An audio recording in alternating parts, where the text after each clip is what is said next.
Hello everyone, welcome to my channel Engineering Mathematics Classes. I myself Abhijit.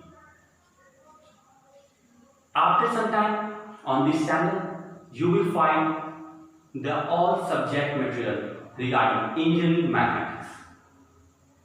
So without killing your time, let's start. आज का जो first chapter वो है complex number, जैसा कि हम लोगों ने क्लास लेवल 12 में पढ़ा है। पर अब हम हायर टॉपिक जो इंजीनियरिंग क्लासेस और इंजीनियरिंग कोर्सेज में आते हैं उसे डील करेंगे।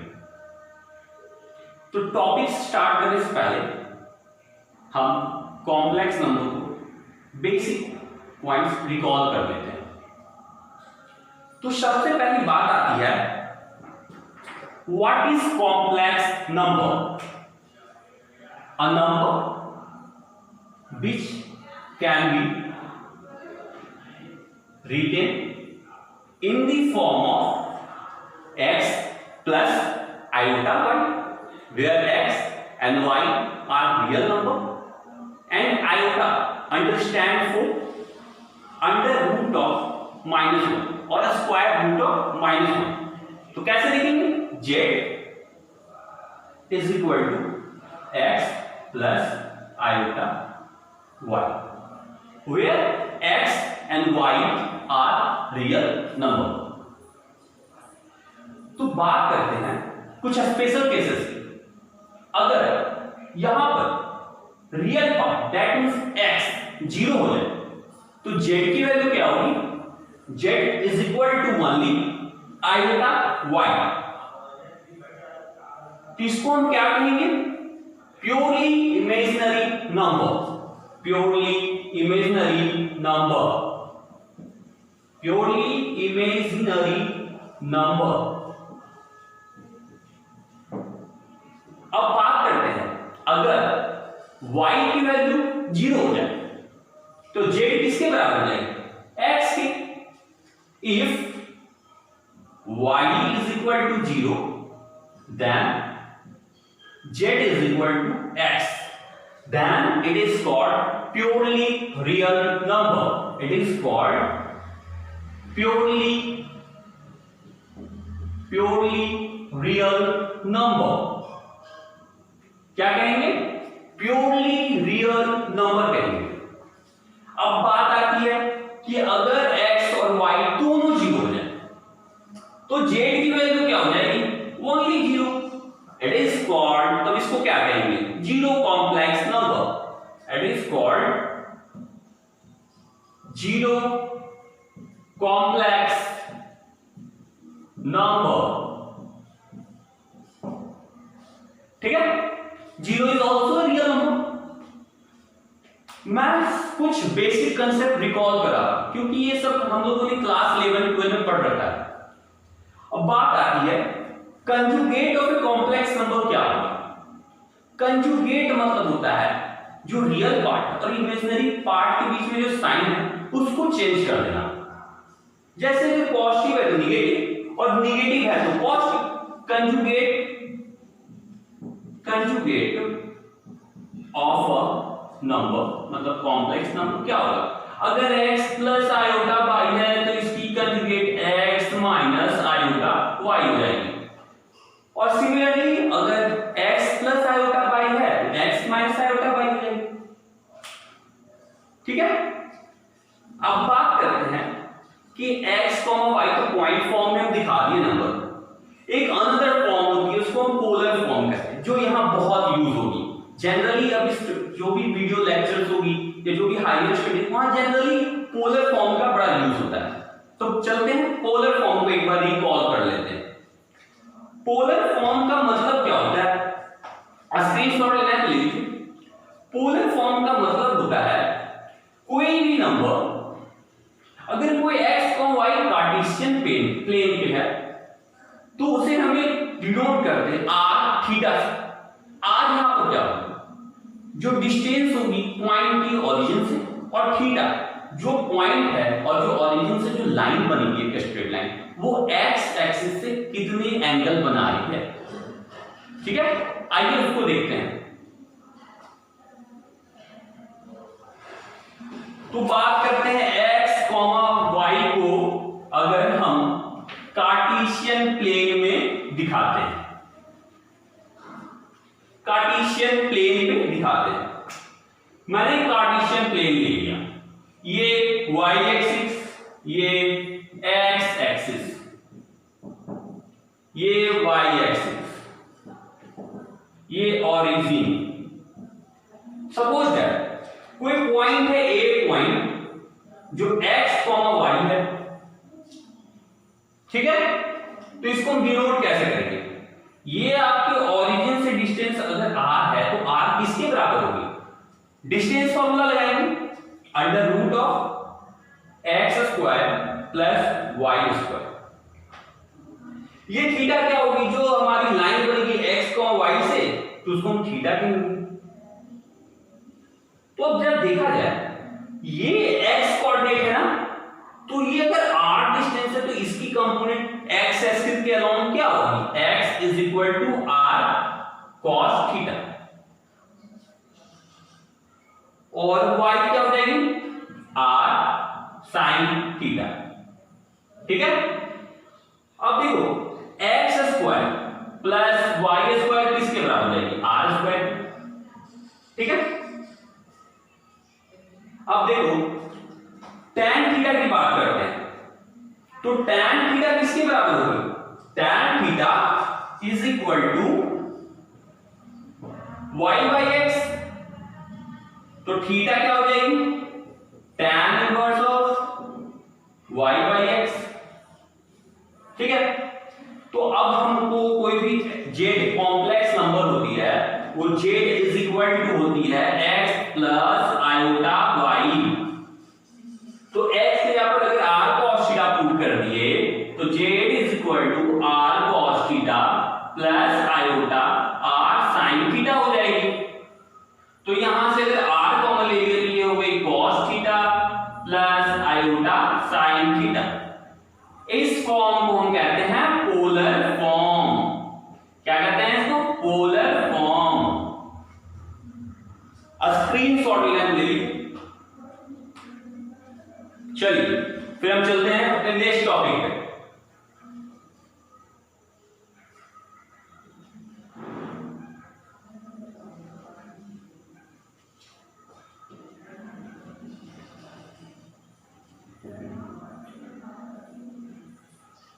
नेक्स्ट टॉपिक बात आती है कि एम्पलीट्यूड और मॉडुलस किसको कहेंगे? मॉडुलस किसको कहेंगे? मॉडुलस वही जो x, y की ओरिजिन से डिस्टेंस हुई, मतलब r जो है under root of x square plus y square को हम कहेंगे मॉडुलस। और एक बात आती है आर्गुमेंट की बात होती है, आर्गुमेंट थीटा को बोलते हैं। तो प्रिंसिपल आर्गुमेंट जब भी होता है वो माइनस पाई से पाई के बीच में रहती है। तो ये फर्स्ट क्वाड्रेंट में सब पॉजिटिव होती है ना, x, यहां x प्लस आयोटा y होगी, सेकंड क्वाड्रेंट में minus x plus iota y होगी, थर्ड में minus x minus iota y होगी, फोर्थ में x माइनस आयोटा y होगी। कोई भी नंबर होगी, फर्स्ट पॉजिटिव होती है, सेकंड x नेगेटिव होती है, y पॉजिटिव, थर्ड में दोनों नेगेटिव होती है, फोर्थ में y नेगेटिव होती है, ठीक है। तो प्रिंसिपल थीटा क्या होगी? इसमें direct x plus iota y है, तो theta direct tan inverse y by x। तो ये एंगल तो 0 से पाई बाई 2 के बीच में ही है, तो ये एंगल क्या होगी? माइनस पाई से पाई के बीच में है। तो जो थीटा की वैल्यू आएगी वही इसकी प्रिंसिपल आर्गुमेंट हो जाएगी, तो ये थीटा हो जाएगी। बात करते हैं सेकंड क्वाड्रेंट। हमें साइन नहीं देखना है, सबको मानना है कि x प्लस आयोटा y के फॉर्म में है। इसकी भी वैल्यू थीटा की tan inverse y by x है, लेकिन वो कहां की आई? 0 से पाई बाई 2 के बीच में आई। तो हमें जानना कहां तक है? एंगल जानना है। आप ये जब भी बात है सेकंड क्वाड्रेंट कहां से लाई होती है? पाई बाई 2 से पाई के बीच में। तो वो पाई से कितने डिस्टेंस पे होगी? पाई माइनस थीटा पे। अगर थीटा की पाई से जितना टाइम उतना एंगल ये बनाएगी। जैसे ये अगर थीटा है तो ये इधर प्रिंसिपल आएगी, इसी के कहेंगे ये थीटा होगी जो इधर एंगल बना रही होगी सेम टू सेम। तो ये एंगल पूरी कितनी जाएगी? पाई माइनस थीटा, ठीक है। अब आते हैं फोर्थ क्वाड्रेंट की बात करते हैं।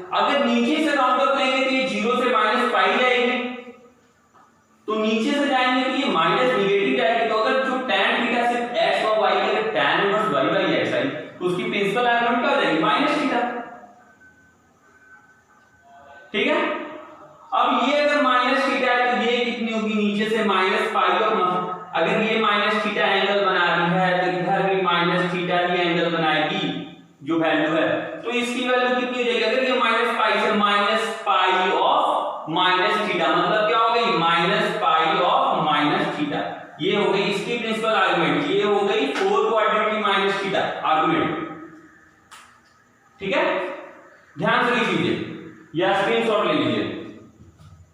इसकी आर्गुमेंट क्या हो जाएगी, माइनस थीटा, इसकी ओनली थीटा पॉजिटिव में, इसकी पाई माइनस थीटा, और इसकी माइनस और pi minus theta.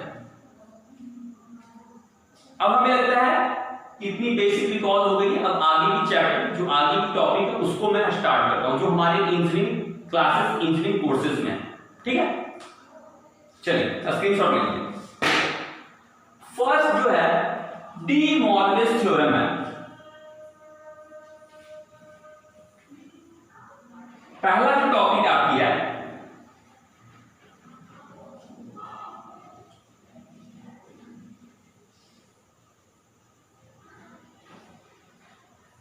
First topic है D Morgan theorem. D Morgan theorem, D Morgan theorem, D Morgan theorem, D Morgan theorem. D Morgan theorem क्या कहता है, डी मॉर्गन थ्योरम कहता है, डी मॉर्गन थ्योरम कहता है कि अगर कोई नंबर x, y अगर पोलर फॉर्म में रिप्रेजेंट किए हैं, अगर किसी वैल्यू कोई कॉम्प्लेक्स नंबर है z है, z को अगर हमने x मतलब r cos theta plus iota sin theta के फॉर्म में लिखा है, ठीक है, r cos theta plus iota sin theta के फॉर्म में लिखा है, तो जो इसकी अगर जो पावर दी है, अगर हमें निकालना है कि कोई कॉम्प्लेक्स नंबर की पावर है, पावर 7, पावर 6, पावर 2, पावर 4, ठीक है, तो इसकी पावर अगर एक नंबर का पावर इंक्रीज करो, सपोज दैट इसका पावर, मैंने कॉम्प्लेक्स नंबर का पावर मैंने 3 रेज कर दिया, ठीक है, मैंने कितना रेज किया, 3 रेज कर दिया, 3 रेज कर दिया,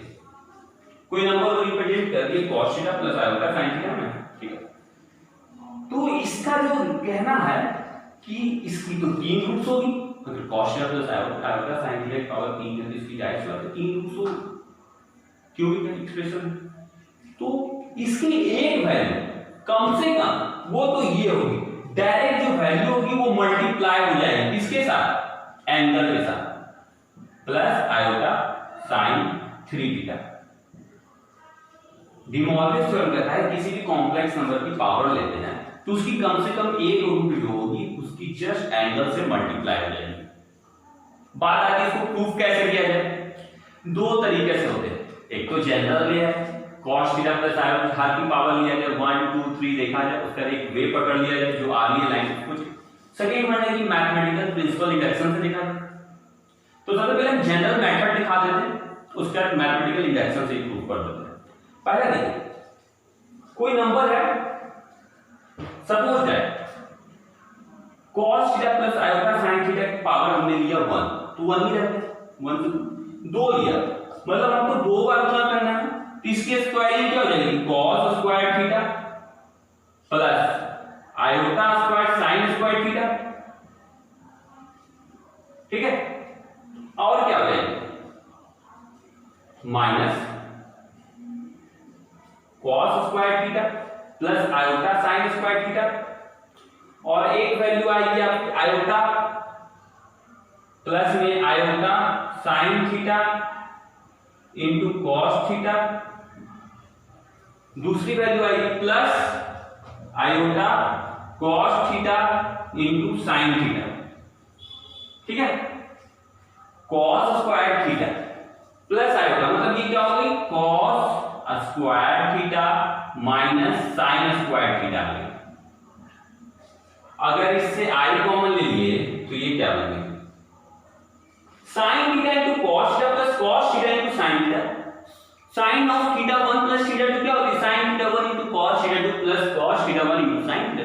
तो ये उसी में आ गई, तो ये क्या हो गई, sine of theta plus theta.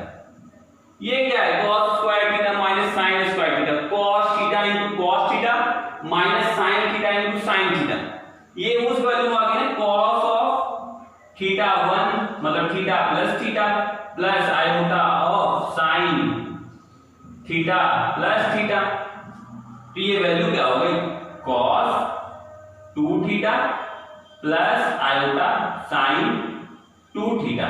ये वैल्यू हो गई आपकी। ये देखिए, तो अभी जो डी मॉर्गन थ्योरम में कहा कि एक वैल्यू कम से कम सीधा जो वैल्यू होगी वो एंगल से मल्टीप्लाई, यहां पे हुई भी ना 2 से मल्टीप्लाई होगी ना।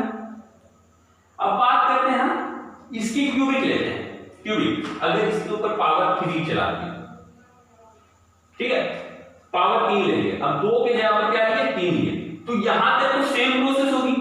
इसके बाद क्या मल्टीप्लाई हो जाएगी, यहीं पे एक मल्टीप्लाई हो जाएगी, cos theta plus iota sine theta.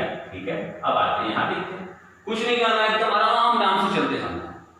Multiply किए तो क्या हो गई, cos 2 theta into cos theta, ठीक है, plus iota sine 2 theta into cos theta.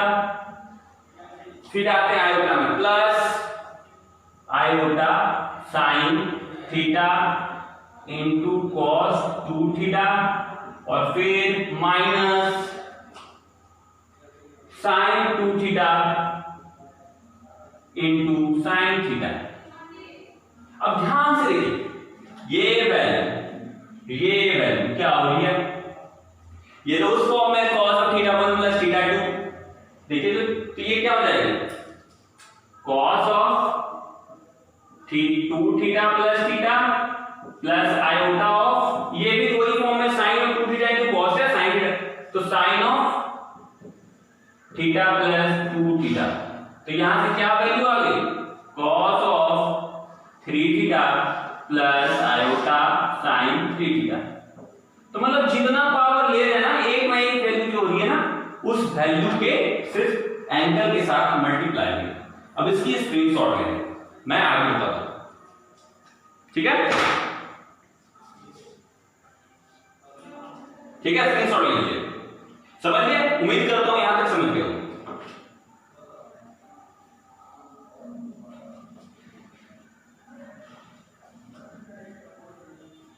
अब आते हैं बात करते हैं second.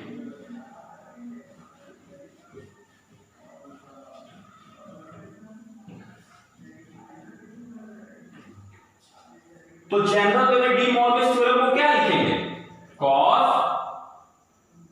Theta plus iota sine theta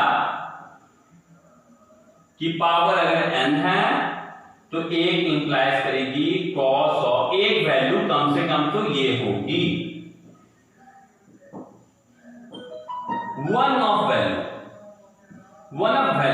एक तो कम से कम ये होगी। ठीक है, अब बात आती है n की वैल्यू इंटीजर भी हो सकती है, या फिर वो न्यूमरेटर बाय डिनोमिनेटर में फ्रैक्शन में भी हो सकती है। तो आगे देखते हैं, अब क्वेश्चन करेंगे तो सारी बातें क्लियर होती जाएगी। हाँ, एक बात हमेशा याद रखें, डी मॉर्गन थ्योरम उसी समय अप्लाई करेंगे जब आपकी रियल पार्ट cos के टर्म में हो और इमेजिनरी पार्ट साइन के टर्म में हो। अगर रियल पार्ट साइन के टर्म में है और इमेजिनरी पार्ट cos के टर्म में है, तो सबसे पहले हमको साइन को cos में कन्वर्ट करना होगा, cos को साइन, तो ही हम डी मॉर्गन थ्योरम लगा सकते हैं। डी मॉर्गन थ्योरम सिर्फ जब real part cos theta cos के टर्म में है और इमेजिनरी पार्ट साइन के टर्म में, तो ही हम लगाएंगे। ठीक है, अब कुछ जनरल बता देते हैं। अगर cos थीटा प्लस, ये रूल थोड़ा ध्यान दीजिए, इसको माइंड में हमेशा रखिएगा, अगर cos theta plus iota sine theta है, सपोज दैट इसकी पावर n है, और n यहां पर क्या है, पॉजिटिव है, n क्या है, पॉजिटिव है, तो इसकी जो एक वैल्यू होगी वो क्या होगी, cos of n theta plus iota sign n theta. ठीक है, अगर cos theta plus iota sine theta की पावर अगर n निगेटिव है, क्या है, निगेटिव है, तो जो वैल्यू होगी cos of minus n theta, क्या होगी, cos हमेशा पॉजिटिव होती है, एंगल को क्या करेंगे, cos के अंदर जो एंगल है इसको पॉजिटिव बना लेती है, तो ये क्या रहेगी cos n थीटा, पर साइन को अगर negative sine of minus theta की बात करते हैं तो क्या होती है, माइनस ऑफ साइन थीटा, तो यहां क्या हो जाएगी, minus iota sine n theta. अब कोई नंबर है, अब जैसे cos theta minus iota sine theta है, ठीक है, तो इसको हम ऐसे भी लिख सकते हैं cos theta plus iota sine theta की पावर -1, क्योंकि -1 है तो ना एंगल माइनस थीटा और वो बाहर हो गई। ठीक है, अब स्क्रीनशॉट लेना है तो स्क्रीनशॉट लीजिए। चलिए आज का जो टॉपिक है, अब इस पर हम न्यूमेरिकल्स करेंगे, जो क्वेश्चंस हैं डी मॉर्गन थ्योरम पर बेस्ड हैं। ठीक है, तो देखो हम EMT चलेंगे, पहले इजी फिर मीडियम फिर टफ। चलिए तो स्टार्ट करते हैं। फर्स्ट क्वेश्चन देख लेते हैं क्या है। फर्स्ट क्वेश्चन देख लेते हैं, आइए। अब जो है क्वेश्चंस करेंगे सॉल्व।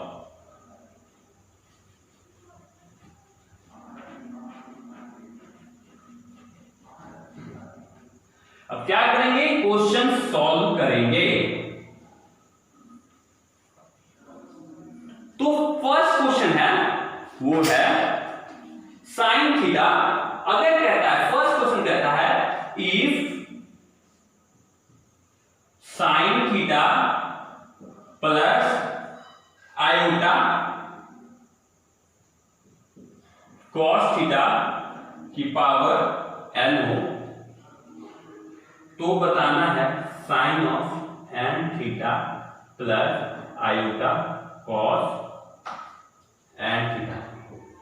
इसको क्या करना है, जस्टिफाई करना है। जस्टिफाई, इसको कह रहा है कि जस्टिफाई।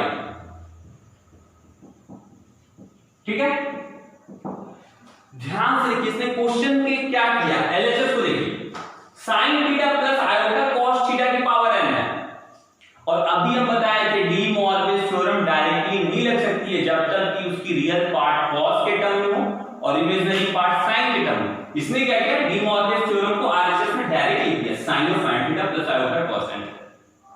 तो ये तो देखने से लगेंगे ये रॉन्ग है, जस्टिफाई का ही मतलब है ये तो रॉन्ग है। चलिए इसको आगे, अभी हम बताए थे जब भी अगर रियल पार्ट साइन के टर्म में उसको कॉस के टर्म में बनाते हैं। तो जैसे देखिए एलएचएस को लेके चल रहे हैं, एलएचएस साइन थीटा को हम क्या लिख सकते हैं, cos of pi by 2 minus theta लिख देते हैं। तो क्या लिखेंगे, cos of pi by 2 minus theta, और cos को क्या लिखेंगे, iota sine of pi by 2 minus theta. अब इसकी पावर कितनी है, n। अब तो ये हो गया, डी मॉर्गन लग सकता है क्योंकि आपकी रियल पार्ट cos के टर्म में, इमेजिनरी पार्ट साइन के टर्म में, n थीटा का मल्टीप्लाई करते हैं। चलिए मल्टीप्लाई करते हैं, तो क्या हो जाएगा, cos of n of pi by 2 minus theta, ठीक है, plus iota of sine n of pi by 2 minus theta. क्या हुआ, एलएचएस आरएचएस के बराबर आया, नो, तो डायरेक्ट क्या होगी, LHS is not equal to RHS. यही से जस्टिफाई, ये सही नहीं है। ठीक है, स्क्रीनशॉट ले लीजिए। फर्स्ट क्वेश्चन इजी क्वेश्चन है, फिर मीडियम में चलेंगे, फिर टफ। ठीक है, चलिए अब सेकंड क्वेश्चन पे आते हैं।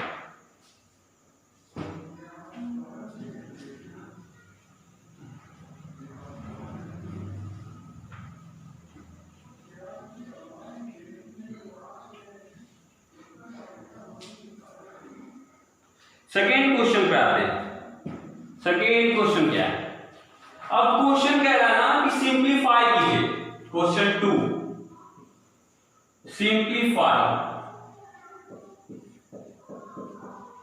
सिंप्लीफाई किसे करना है? cos 3 theta plus iota sine 3 theta की पावर है 5, ठीक है। फिर इंटू है cos theta minus iota sine theta की पावर 3, और नीचे है क्वेश्चन में cos 5 theta plus iota sign 5 theta की पावर 7, और फिर आपकी है cos 2 theta minus iota sine 2 theta की पावर 5। अब आपको क्या करना है? सॉल्व करना है। तो ध्यान से देखिए, डी मॉर्गन थ्योरम क्या कहता है कि किसी भी कॉम्प्लेक्स नंबर का अगर हम पावर रेज किए हैं तो उसकी एक वैल्यू तो कम से कम जो नंबर होगी या जो पावर होगी उसकी डायरेक्ट मल्टीप्लाई होगी थीटा के साथ। तो हम इस पॉइंट से ले सकते हैं 3 को ऊपर भेजते हैं डी मॉर्गन थ्योरम की जस्ट रेसिप्रोकल में, तो ऊपर वाला टर्म क्या बन जाएगा? cos theta plus iota sine theta, उसकी पावर 5 into 3 15, ठीक है। अब यहां देखिए cos theta plus minus iota sine theta है ना, तो अभी हम बताए थे कि cos theta plus iota sine theta की पावर -1 को हम क्या लिखते हैं? cos theta minus. ऐसा क्यों कर रहे हैं कि सारे के वैल्यू को एक टर्म में ले आए जिसको हमें पावर कैंसिल आउट करने में आसानी हो, ठीक है।